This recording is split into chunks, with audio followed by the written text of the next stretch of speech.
Cet épisode est sponsorisé par la marque Larocque Fitness, concepteur et fabricant français de matériel de fitness. Disposant d'une large gamme de produits allant du matériel classique pour salle commerciale jusqu'au matériel de musculation en passant par une large gamme dédiée à l'entraînement fonctionnel, Larocque propose du matériel de très haute qualité et le tout made in France. Son savoir-faire, son expertise et sa quête perpétuelle d'innovation dans le milieu du fitness font d'elle une marque de référence sur le marché. S'appuyant sur les préparateurs physiques et entraîneurs de terrain, Larocque développe sans cesse de nouveaux outils pour répondre aux demandes et aux exigences de terrain, équipant ainsi de très nombreuses structures de très haut niveau. Vous souhaitez en savoir plus sur la marque et vous équiper avec ce qui se fait mieux en matière de matériel de fitness, c'est le moment d'en profiter et de bénéficier de moins 20% sur l'ensemble de leur gamme grâce à notre collaboration. On se retrouve tout de suite pour la suite de l'épisode. Salut à toutes et à tous, bienvenue dans un nouvel épisode du Noé Podcast. J'ai le plaisir de recevoir pour une seconde fois Olivier Bollier, préparateur physique reconnu sur le plan national et également international. On est ici à Annonay. Olivier intervient demain sur le CQP Instructeur Fitness by ABD Formation. Et du coup, c'était l'occasion qu'on puisse échanger sur différents sujets et particulièrement sur un sujet autour de la force. C'est un sujet prédominant aujourd'hui dans la préparation physique et je voulais qu'on évoque cette thématique, notamment par rapport à ton expérience à travers différents registres et puis la croiser éventuellement peut-être avec ce que moi je peux rencontrer dans mon quotidien. Olivier, je te laisse déjà te représenter pour ceux qui éventuellement seraient sur cette chaîne et ne te connaîtraient pas. Je te laisse te présenter. Olivier Bollier, donc j'ai 48 ans, je suis préparateur physique depuis plus de 20 ans maintenant. Surtout dans les Jeux Olympiques d'hiver. Je vous dis ça, mais à Paris, j'ai eu une athlète sélectionnée en athlétisme. Et globalement, j'ai fait une grosse partie de ma carrière dans la prépa physique d'athlète olympique dans les sports d'hiver. Et je suis formateur depuis à peu près 20 ans aussi. Je l'ai été 20 ans à l'université. Et puis plus récemment, depuis 5 ans, je le suis vraiment dans le secteur privé avec Aurélien Broussal-Derval pour les CQP. Et pour d'autres projets, mais voilà, pour faire rapide. Pour faire rapide. Donc, la thématique de la force, bien entendu, c'est quelque chose que tu as pu rencontrer tout au long de ta carrière. Et finalement, il y a une question qu'on se pose souvent et qui mène, alors pas à débat, mais en tout cas à réflexion. Si on devait aujourd'hui définir ce que veut dire être fort, comment toi comment tu percevrais cette question ? Ça veut dire quoi, être fort ? C'est vrai que la force, c'est vraiment un sujet central. Tu fais bien de dire qu'en prépa physique, j'ai le sentiment que c'est vrai que la qualité physique force a pris le dessus, à juste titre ou pas, peu importe, mais j'ai ce sentiment-là que la force est est devenue la qualité physique maîtresse. Mais bon, j'ai un biais, puisque moi, personnellement, c'est ce que je pense, donc j'ai plutôt tendance à regarder les gens dans ce sens, ouais. Mais ceci étant, tout le monde s'accorde à dire qu'effectivement, être fort, c'est important, mais être fort, oui, qu'est-ce que ça peut vouloir dire ? On dit la force, on ferait bien de dire les forces, tu vois. Et puis, de quel registre on parle ? On parle des aspects scientifiques, mécaniques de la force, ou on parle en termes de terrain ? Nous, on peut peut-être un peu discuter des aspects de terrain, parce que c'est ça qui nous parle plus. Mais voilà, être fort pour un lanceur de poids, où la discipline dure 1 seconde et quelques, est-ce que c'est la même force qu'un judoka qui fait un combat de plusieurs minutes, ou qu'un gymnaste aux anneaux qui doit maintenir une position avec des angulations extrêmement difficiles. Donc la force, effectivement, c'est vraiment un terme c'est une tête avec plein de casquettes dessus, quoi. Oui, c'est vrai que c'est quelque chose, on a souvent tendance à un petit peu opposer les typologies d'athlètes, comme aujourd'hui on a tendance un petit peu à opposer CrossFit Aerox, et j'ai l'impression que il y a une espèce d'incompréhension, si tu veux, entre les différents registres. Par exemple, les mecs de la force athlétique ou même du strong vont vous dire, finalement, les hommes forts, c'est vraiment nous. D'ailleurs, même, je crois que c'est même le titre du championnat de France de strong. Je crois que c'est l'homme le plus fort de France. Mais finalement, est-ce que c'est une vérité absolue ? Je pense qu'en effet, il y a cette notion de pratique et de discipline, comme tu disais. Toi, dans les disciplines dans lesquelles tu as pu œuvrer, dans lesquelles tu as pu encadrer, est-ce que tu as vu ces différences de force et comment tu les as entraînées surtout ? Déjà, si on veut tout à fait mettre un peu des balises de chaque côté de la force et coller un sport sur chacune des balises, force est de constater que la force maximale, c'est-à-dire ta capacité à exprimer le plus haut niveau de force possible dans un temps fatalement relativement long, c'est le powerlifting, qui porte mal son nom en anglais, parce que power, c'est la puissance. C'est plutôt la force athlétique. Bon, ça porte aussi mal son nom en français, parce que athlétique, athlétisme, bref. C'est la force maximale, c'est ta capacité à soulever la charge la plus lourde possible sur une répétition. Et ça, force est de constater, pour le coup, que c'est l'expression absolue de ta force, que tu ne peux pas en faire une deuxième, et tu échoues ou tu réussis d'une manière binaire, tu vois. Exactement. Donc d'un côté, tu as l'expression de la force maximale ultime, qu'on retrouve en force athlétique, d'une certaine manière relative en haltérophilie aussi, où là, la composante vitesse a une plus grande place, mais quand même. Mais je pense qu'on peut mettre tout à fait à gauche, si on peut dire, la force athlétique, le powerlifting. Voilà. Et puis, de l'autre côté, tu as l'expression de la force qui se répète dans le temps. Toi, typiquement, on n'y pense pas, mais un marathonien, sur 42 km, on se dit c'est l'endurance, c'est l'endurance, c'est l'endurance. D'accord, mais ce qui fait bouger les pièces osseuses, ce sont des muscles. Et les muscles, pour exercer une traction sur les pièces osseuses, sur les os, il faut exprimer une force. La différence, c'est que l'expression de cette force est répartie sur un temps bien plus long pour réaliser un marathon de 42 km. Et avec des intensités beaucoup plus relatives, pour le coup, que sur le premier spectre que tu nous as évoqué. Mais n'empêche que s'il n'y a pas de force, il n'y a pas de mouvement. Tout à fait. Et alors, on pourrait dire, ah oui, mais alors du coup, s'il n'y a pas de mouvement, il n'y a pas de force. Ben non. Par exemple, quelqu'un qui est aux anneaux, sur la croix de fer, en isométrie, au moment où il s'installe aux anneaux, il y a quelques... Je ne sais pas combien de temps ça peut durer. Quelques secondes. Les forces aux anneaux, normalement, on est sur 2 à 3 secondes sur chaque force, mais sur un mouvement aux anneaux qui va durer 30 secondes, on a une succession de forces avec des temps de relâchement, mais qui sont finalement infimes. Et d'ailleurs, maintenant, c'est de plus en plus c'est évalué, c'est-à-dire qu'on essaye d'avoir un temps de repos qui devient quasi inexistant. Donc, on a une succession de répétitions d'instants de force de 2 à 3 secondes qui sont quand même relativement importants. Donc, on arrive quand même, tu vois, des consonantes entre... pas bien de 15-20 secondes de force. Tu vois, quand tu maintiens une position, c'est une expression isométrique, c'est-à-dire il n'y a pas de mouvement pendant l'expression de ces 3 secondes de croix de fer, mais tu exprimes quand même une force qui est isométrique. Donc quand il n'y a pas de mouvement, il y a quand même une expression de la force quand on parle en langage de terrain. Donc tu vois, il y a la force où on se déplace, c'était l'exemple du marathon ou de la force athlétique, où il y a une phase de déplacement de la barre, ou de son corps. Et puis il y a aussi les moments ou les sports où tu ne te déplaces pas, où tu restes statique. Donc, je prenais l'exemple de la croix de fer aux anneaux, ou d'une certaine manière, une descente en ski, il y a des longs moments où tu es sur des angulations quasi isométriques, tu vois, ça ne bouge pas trop, ça bouge un peu quand même. La plupart du temps, quand on essaye de caler les modalités d'une qualité physique, on veut les caler dans des boîtes, c'est toujours un peu limite, parce que tu vois, en ski, typiquement, ça bouge pas, mais tu résistes à l'écrasement aussi. On est presque dans un régime oxotonique, quoi, en réalité. Après, ça devient un peu complexe. Donc, j'ai voulu un peu, tu vois, balayer les différents registres de la force. Mais on se rend compte dans les faits, quand on veut mettre dans les boîtes, c'est toujours un peu délicat. Alors, c'est vrai que, finalement, la question qu'on pourrait se poser, est-ce qu'on met une intervention d'une charge extérieure? Est-ce qu'on travaille au poids de corps? Donc forcément, moi je suis issu du milieu travail au poids de corps, dans la gymnastique particulièrement.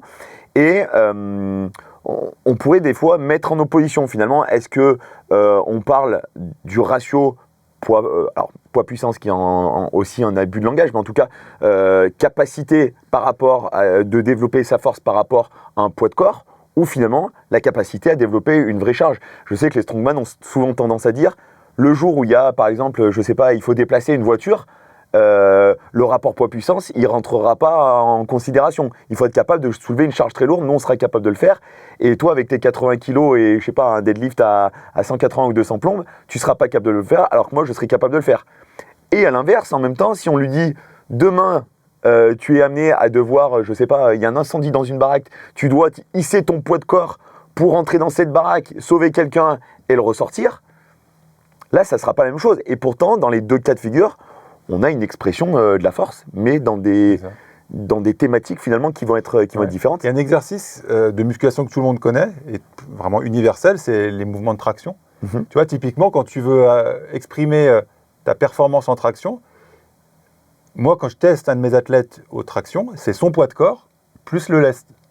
Parce qu'effectivement, si tu as un lest de 30 kg, mais que tu fais 70 kg, eh ben, en fait, tu as bougé grosso modo 100 kg. Ouais. Alors, pour être précis, il faudrait enlever les muscles qui font l'action, mais sur le terrain, ça n'a pas de sens. Ah ouais. Par contre, si tu fais 100 kg et que tu as fait 30 kg de lest, bah, tu es à 130 kg. Donc, la force absolue est plus grande. 130 est supérieur à 100. Mais rapporté à ton poids de corps, tu es moins fort. C'est la force relative. Tu vois, et après, il y a la force rapportée à ton poids de corps. Si tu fais 100 kg et que tu prends un lest de 30, on va dire que ça fait un tiers de ton poids de corps. Si tu fais, pour faire simple, 60 kg de poids de corps alors que c'est un lest de 30, c'est 50% de ton poids de corps. Tu vois ? Ouais, bien Donc, sûr. si on compte en termes de force relative, le léger est plus fort que le lourd dans mon exemple. C'est pour ça qu'en haltéro, ils sont des tables d'équivalence pour comparer les catégories de poids. En powerlifting, je pense qu'ils en ont aussi. Ouais, je crois qu'ils en ont aussi, ouais. Donc parce que voilà, on n'est pas teuteux, on se rend bien compte que si tu fais 2 mètres 120 kg, il y a des chances que tu soulèves plus de poids. Mais il y a des sports, c'est intéressant de le dire, où on s'en fout. En athlétisme, quand tu lances un poids de 7 kg 200 le plus loin possible, il n'y a pas de catégorie de poids.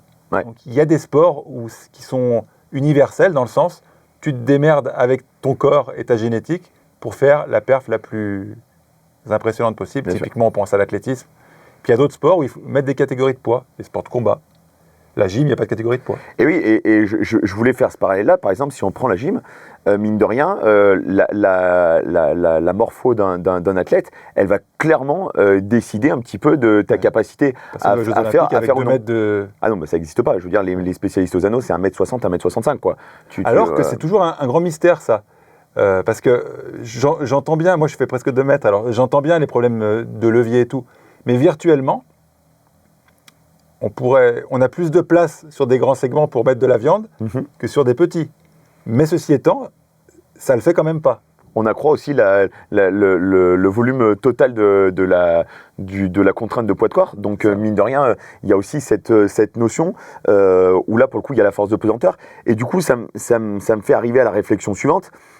En préparation physique, finalement, comment toi, tu abordes avec tes athlètes, alors tu nous as beaucoup parlé notamment de la préparation physique dans les sports d'hiver parce que c'est ton domaine d'expression sur ces dernières années.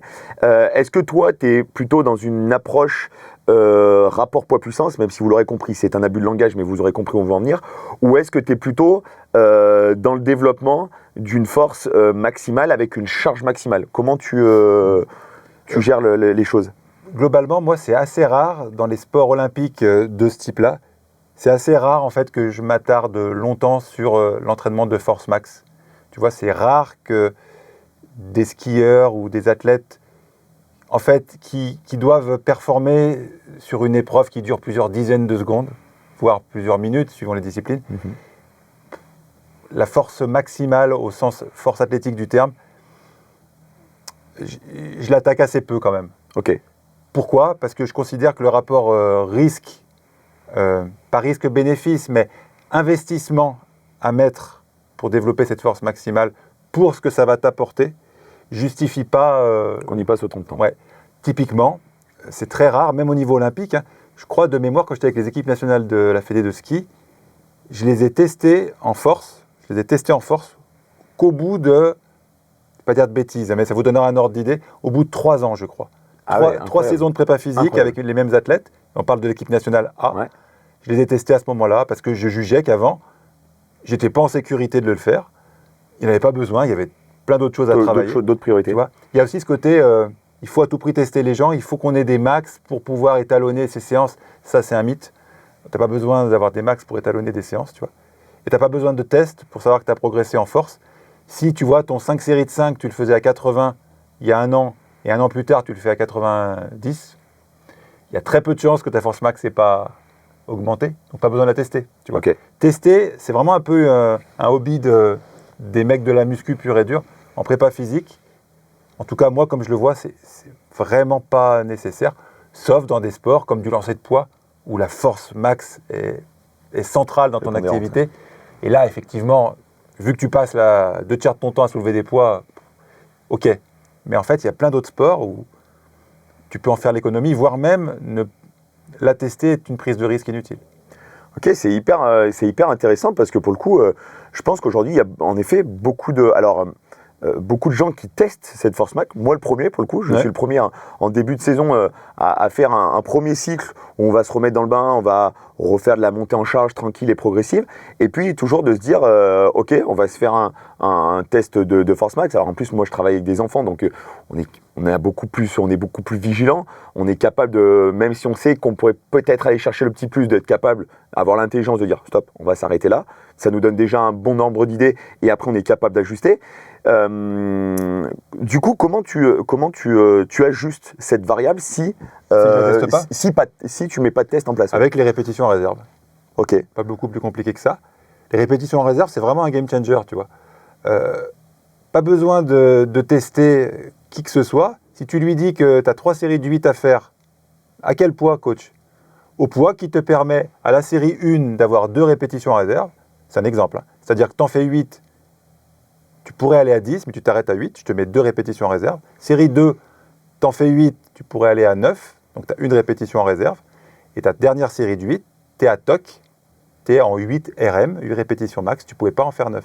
Avec les répétitions en réserve, ça t'annule presque le concept la nécessité de tester. Parce que, alors pour un débutant complet, non seulement tu n'as pas besoin de tester, mais c'est contre-productif, voire dangereux, voire inutile.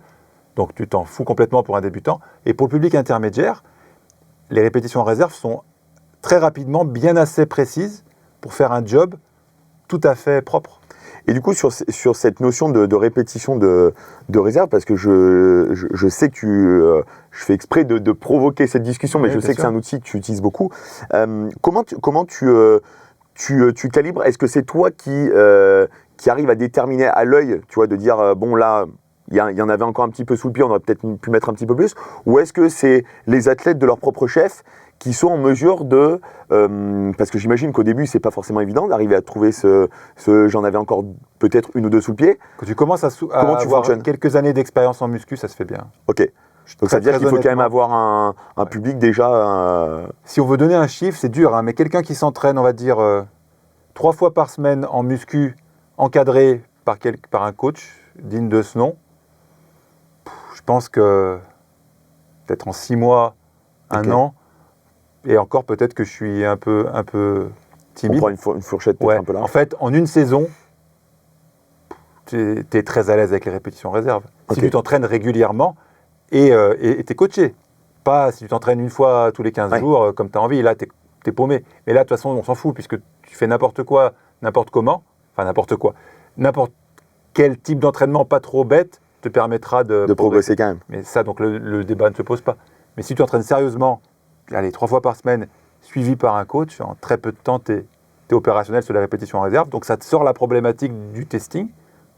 Parce que je trouve que c'est une problématique, tu vois, qui prend du temps. Il y a une prise de risque quand même, qu'on le veuille ou non. C'est pas si utile que ça. Mais bien sûr, on ne parle pas des gens qui font de la force athlétique ou... Ouais, c'est vrai d'ailleurs, ne testent pas leur force toutes les 15 jours. Hein. Non, mais de toute façon, ils pourraient clairement pas. Et moi, c'est vrai que c'est une réflexion que j'ai beaucoup parce que, comme je le disais, je travaille avec des enfants. Donc, on a une nécessité de vraiment avoir un vrai regard à la fois dans la méthode de travail, à la fois dans la gestion de la charge, dans la quantification de la charge. Et c'est vrai que j'ai de plus en plus tendance à me baser là-dessus parce que déjà, je commence à avoir des gymnastes en tout cas, qui commencent à avoir une certaine expérience. Ça fait déjà 2, 3, voire 4 ans qu'on a intégré ce travail. Alors, ça reste somme toute très relatif parce qu'on n'a pas forcément beaucoup de temps, d'autant plus que moi, je ne suis pas dans de la haute performance. Donc voilà. Mais néanmoins, ce que j'ai pu aussi percevoir, et j'aimerais avoir ton avis là-dessus, c'est que ça va dépendre aussi énormément d'un athlète à l'autre. On se rend compte qu'il y en a qui vont avoir tendance à tolérer un petit peu plus le volume, d'autres un petit peu moins. Est-ce que toi, tu as une approche assez systémique en termes de répétition, ou est-ce que tu tu adaptes un petit peu en fonction des profils. Alors sans rentrer dans trop grandes considérations, mais on sait que Christian Thibaudeau, par exemple, a une approche au niveau du neurotyping qui est assez précis là-dessus. Est-ce que toi, tu te bases là-dessus ou est-ce que tu as plutôt une façon assez généraliste de procéder? En fait, tous les entraîneurs spécialistes de la force qui ont beaucoup d'expérience ont une façon de profiler leurs athlètes. Sauf dans un cas de figure où tu es dans un système d'entraînement hyper rigide et que ça peut s'entendre, hein, et en fait, tu attires systématiquement des profils qui correspondent à ton système d'entraînement. Les autres se cassent le nez dessus, donc s'écartent, mais c'est pour ça, alors je dis rigide non, mais un système d'entraînement préétabli. Je donne un exemple. Tiens, notre ami commun Rudy Koya, tu vois, donc spécialiste de l'hypertrophie, il a beaucoup d'expérience en tant que coach. Lui, son système d'entraînement sur l'hypertrophie, c'est plutôt des fourchettes de reps plus hautes que le traditionnel 10 répétitions. D'accord ? Donc je caricature un peu son système, mais c'est ça. Donc Rudy, tu te dis, tiens, marrant, il fait beaucoup de répétitions. Pourquoi ? Je ne l'ai pas testé, mais je mets ma main à couper que Rudy, si je le teste en myotypologie, pour savoir s'il est plutôt fibre lente, fibre rapide, je suis persuadé, et je le connais bien, qu'il est fibre lente. Donc il a un profil avec beaucoup de fibres qui se fatiguent peu. Donc, lui répond bien à une fourchette de répétition haute. Donc, très naturellement, il a un système d'entraînement qui lui ressemble. Tu vois, il faudrait être un peu bizarre pour se dire, moi, je travaille avec un système d'entraînement où moi, j'ai eu des résultats avec des séries de 15 répétitions. Puis là, tout d'un coup, je vais faire des séries de 5, quoi. Ouais, donc, tu vois, souvent, on part de nous, quoi. Tu vois, on part pas de... Et est-ce que toi, tu as fait évoluer avec le temps dans ta carrière de préparateur physique? Est-ce que tu l'as fait évoluer avec le temps ou est-ce que tu as gardé globalement la même chose? Non, en fait, moi, j'ai un système de profilage, tu vois. Okay. Globalement, parce que j'ai tout un système de formation autour du profilage, donc psycho et physiologique. Mais en gros, il y a 3 familles d'athlètes. Tu vois, ceux qui répondent très bien au volume d'entraînement, c'est les athlètes qui sont capables de... et qui répondent bien à, par exemple, beaucoup de séries, mais pas une intensité délirante. De toute façon, tu ne peux jamais monter volume et intensité en même temps. C'est compliqué. Tu as les athlètes qui répondent bien à l'intensité, donc plutôt des charges lourdes, mais pas à un volume délirant. Ce qui est mon cas de figure, par exemple. D'accord. Et puis, tu as un profil hybride. Un profil, pas hybride, oui, tu as un profil hybride, mais je te donne les trois grands pôles. Tu as un profil d'athlètes qui répondent bien à la variété, au changement de stimuli rapide. Et donc là, dans ce cas de figure-là, il faut varier souvent les stimuli, sinon il y a une saturation mentale et physique qui s'installe. Mais là, je caricature un peu le propos, mais voilà. Et donc, si tu entraînes quelqu'un qui est fait pour performer à l'inverse de son profil, ça peut s'entendre dans certains cas de figure, parce que tu tapes le maillon faible, c'est pas déconnant non plus, mais il ne faut pas t'étonner non plus que ça ne réponde pas si bien que ça. Voilà. Donc c'est pour ça que notre Rudy, il fonctionne bien sur un système avec beaucoup de répétitions. Puis tu as d'autres powerlifters ou d'autres culturistes qui travaillent avec des séries de 6 à 8 répétitions, plutôt bas, tu vois, dans la fourchette. Mais s'ils sont typés fibre rapide, ils répondent bien. Ils répondent bien. Alors on va dire, ouais, mais alors, la vérité, elle est où? La vérité, elle est où ça te fait progresser, quoi. C'est pas beaucoup plus compliqué que ça, mais si quand même. Parce que ça implique que tu aies suffisamment de recul pour pas copier-coller un système, même d'un entraîneur chevronné. Tu vois? Oui, bien sûr. Et c'est pour ça que c'est très intéressant. Et du coup, dans le cadre du CQP qu'on anime mutuellement, donc que ça soit Rudy, que ça soit toi, que ça soit Aurélien, que ça soit moi, on essaye vraiment de mettre en avant aussi ça, qu'il n'y a pas de système, idéal, et que finalement, il faut être en capacité de s'approprier les différentes méthodologies et finalement de les contextualiser. Alors je sais que toi tu as un système un petit peu, il me semble, tu m'arrêteras si je dis une bêtise, mais je crois de profilage pour être capable d'identifier si on est plutôt fibre rapide ou fibre lente. Est-ce que tu peux nous en dire un petit peu plus, quelques mots assez brefs de comment tu procèdes? C'est un testing, je ne vais pas donner tous les chiffres, mais c'est un testing uniquement à réserver aux athlètes de niveau confirmé dans la force, parce qu'il faut tester ton RM pour le coup. Et après tu mets un certain pourcentage de ce 1 RM, et tu fais un test à épuisement. Et en fait, le nombre de répétitions t'indique globalement une tendance entre les gens qui sont fibre lente, fibre rapide. C'est pour ça que les tables d'équivalence de pourcentage de 1 RM, elles fonctionnent, mais elles fonctionnent sur un grand panel de personnes. C'est une moyenne. Et c'est pour ça que des fois, tu prends les tables et tu regardes ce que tu fais, tu te dis, mais c'est pas possible. Je devrais faire ça et je fais ça. Et en toute bonne foi, tu n'y arrives pas. Parce que, tout simplement, tu es sur les extrémités de la population. C'est comme 220 moins l'âge pour la fréquence cardiaque. Ouais. Tu vois, 220 moins l'âge, c'est une valeur moyenne sur, d'abord, de quel public on parle, confirmé, débutant en endurance, mais c'est une valeur moyenne sur un grand panel de gens.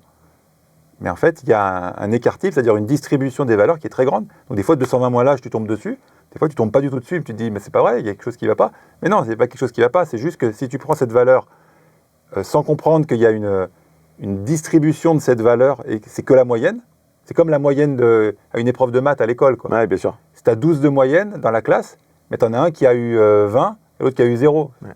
Et la moyenne, c'est 12. Ouais, ça nous laisse un... Donc, tu ne vas pas dire que 12 va à tout le monde. Non, c'est la moyenne de la classe. Tu vois ? Ok, ouais. Une fois que tu as compris ça, alors tu comprends pourquoi des fois ça ne colle pas. Mais il ne faut pas pour autant se dire qu'il ne faut pas prendre de repères. C'est pas ça qu'on dit.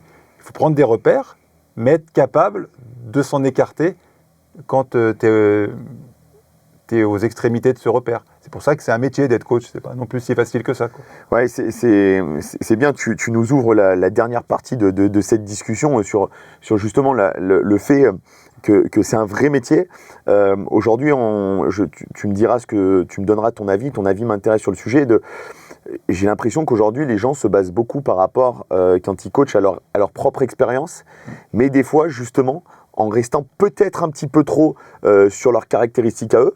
Donc des fois, tu te retrouves avec des mecs des mecs ou des nanas, attention, qui ont une génétique de fou malade et qui te disent, un mec, en 6 semaines, c'est faisable de faire une traction.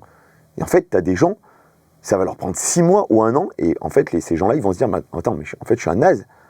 Mon coach, il m'a fait un programme, je l'ai suivi à la lettre, j'ai été hyper rigoureux, j'y arrive pas.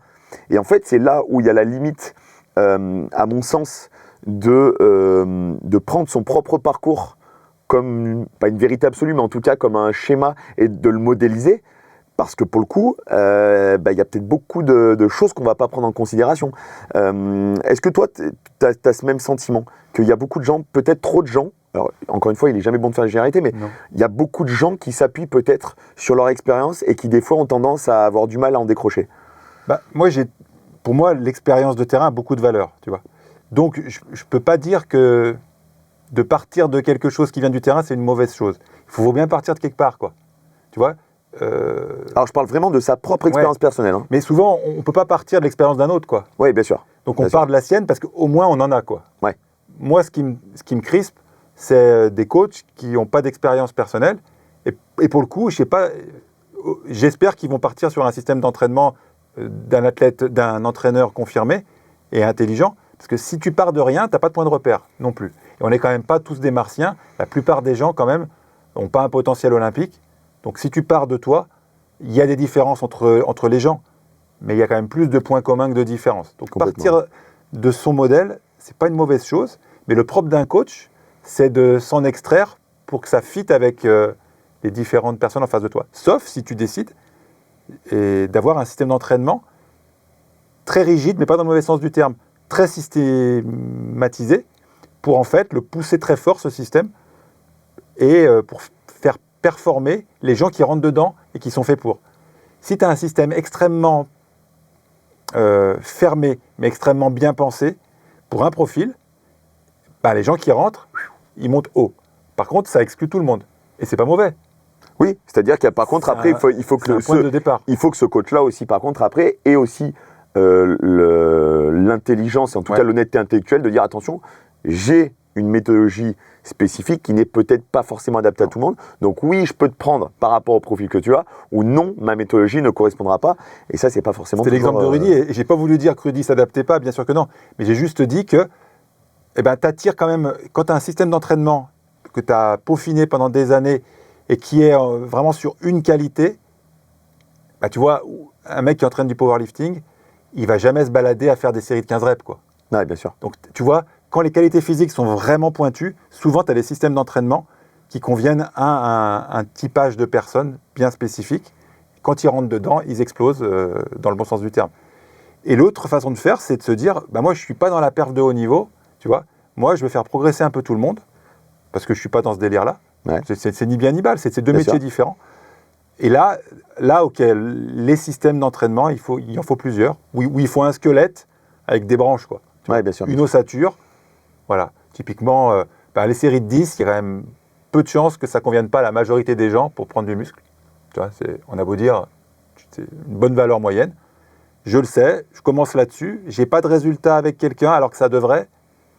Peut-être que c'est quelqu'un qui répond bien aux séries de 8, peut-être que c'est quelqu'un qui répond bien aux séries de 12. Voilà, tu as un squelette, mais tu es capable de tirer des branches, quoi. Mais je pense qu'aussi le propre d'un bon coach, d'un bon préparateur physique, c'est aussi de partir d'une base et puis en cours de chemin de se dire bon bah tiens, peut-être qu'en effet je me rends compte que ça répond peut-être pas, bon tiens je vais essayer peut-être de proposer quelque chose de différent et puis peut-être de voir un petit peu comment ça répond. Et ça je pense que c'est quelque chose d'hyper important sur lesquels il faut que les coachs, en tout cas les jeunes coachs se mettent en tête, c'est-à-dire de se dire ok, il y a une programmation, on a fait une planification d'entraînement, etc.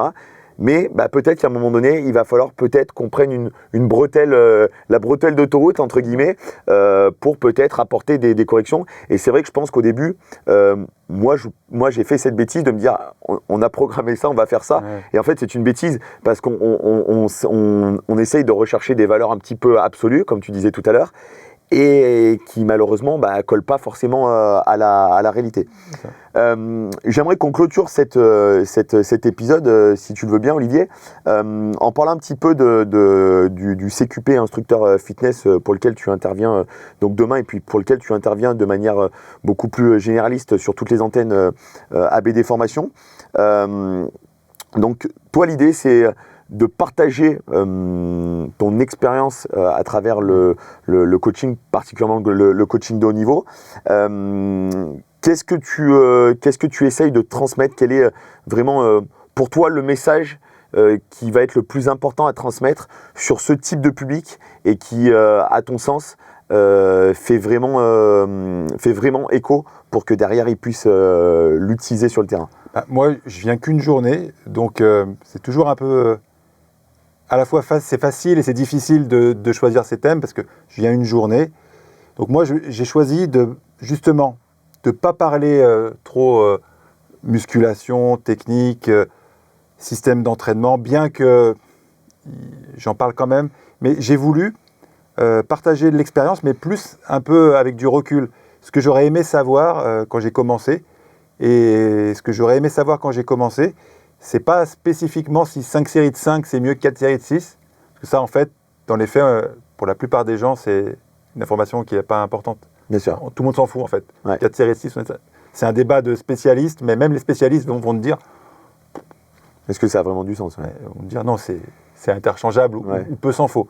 Donc en fait, les vraies questions, et c'est vraiment là que j'aimerais amener mes futurs collègues, c'est ok, maintenant, pour réussir dans notre métier, bien sûr que les compétences techniques sont importantes, mais ce n'est pas moi qui vais vous les enseigner. Moi, je suis là pour vous donner un large puzzle de ce que c'est notre métier et comment gagner sa vie dans les différentes options. De quoi je parle?